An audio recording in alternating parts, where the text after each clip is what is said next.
Go Jackson!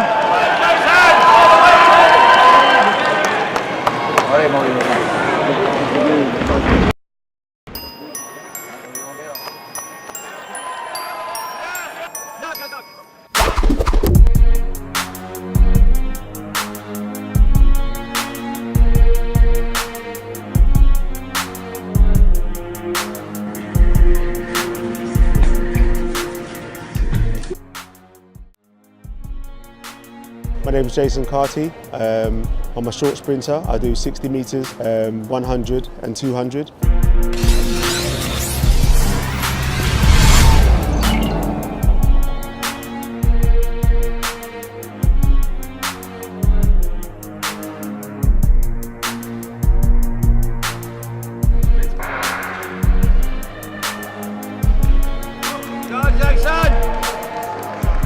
I was quite pleased with the performances, considering where I was coming from. I wanted to come here faster, but I think I made a good account of myself.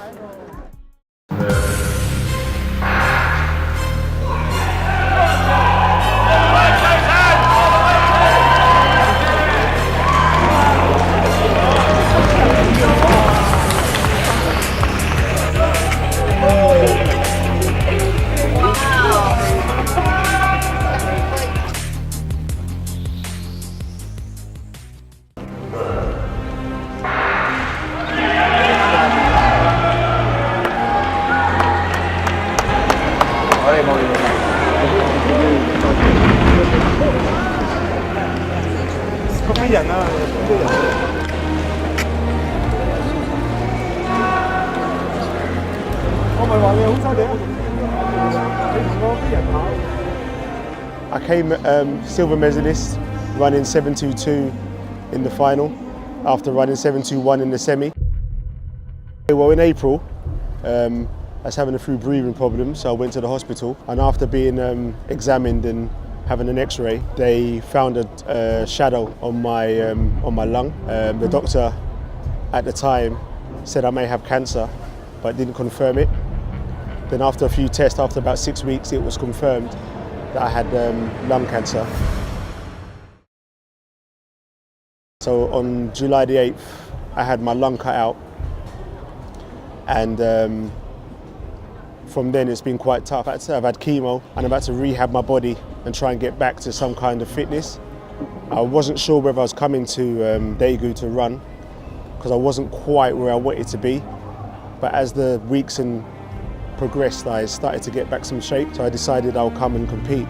I wouldn't have come if I couldn't compete. And then, I mean, the thing that I found really inspirational was the journey that you said you went through, about how when you first started, you couldn't even walk around the block. Hi there. Hello, I've been coming up and chatting a little while.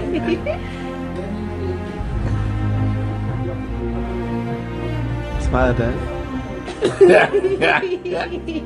Yeah, when I first started, I couldn't even get up the stairs, I couldn't walk around the block, but slowly I got to the end of the road, then I'd walk back, then I'd walk, halfway around the block and walk back, till eventually I was walking for almost an hour.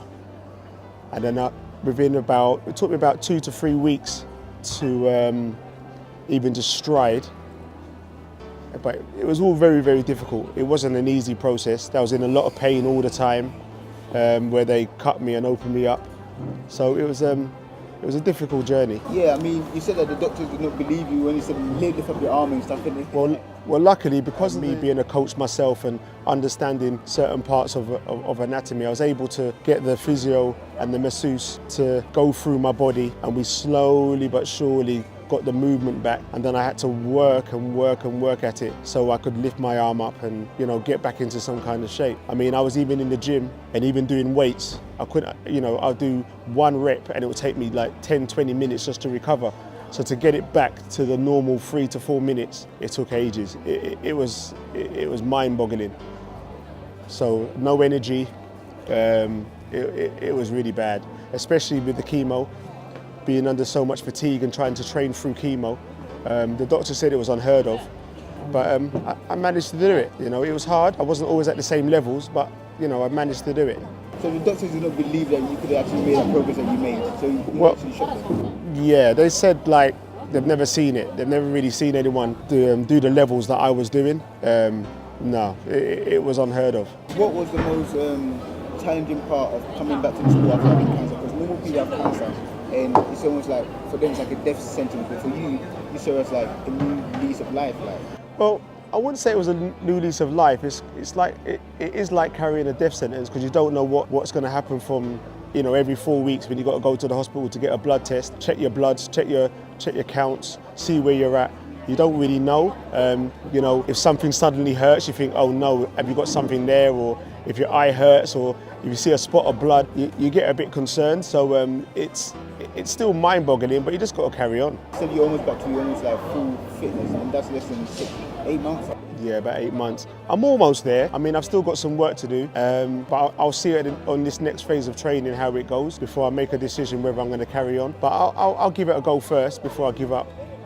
Well, when they said to me, right, okay, I would ask the question, right, can I perform to the level that I was performing at? No, it's very unlikely that you'll be able to perform you'll be at the back of the pack. So I thought to myself, well, if I'm going to be at the back of the pack, I can't compete. But as I started to train, even though I'd be out of breath and really be short and really be gasping, because I've had asthma before, the lack of air I could cope with. So therefore I just kept pushing.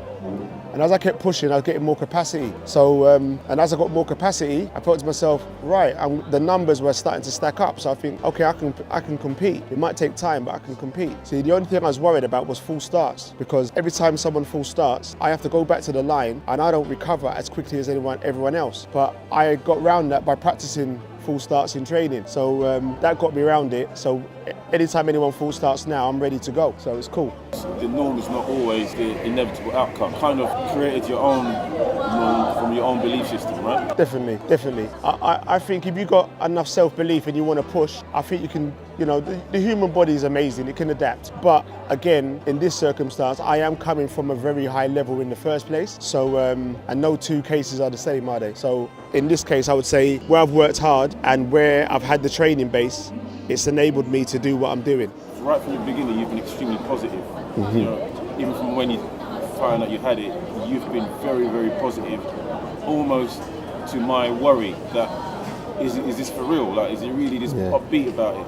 Do you know what I mean? And I figure you may not even realise it, that's helped you deal with it somehow. Do you know what I'm saying? What has told you to have that kind of positive? I think basically, indirectly, if you really know the journey and the life story, life has always been difficult. So I've had to, you know, cope with things that maybe, you know, in the sense whereby from the day I was born, it was a struggle. I mean, my mother had me very young, you know, at the age of 15, back in the day. So you can imagine how the stigma and no support network, and it was just me and her just growing. So from that alone, it makes you the person that you are today. So I think that's where the strength comes from. Character was already built from life experience. From life experiences, definitely.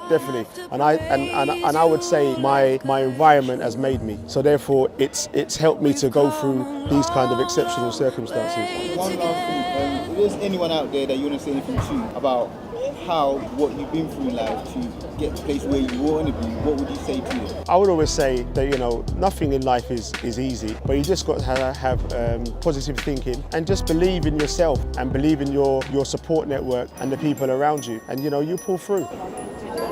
And I think that message goes across the board. It's not just about sports, it's about everyday life and like the people that you surround yourself with. Definitely. The people that you mix with. Definitely. Anything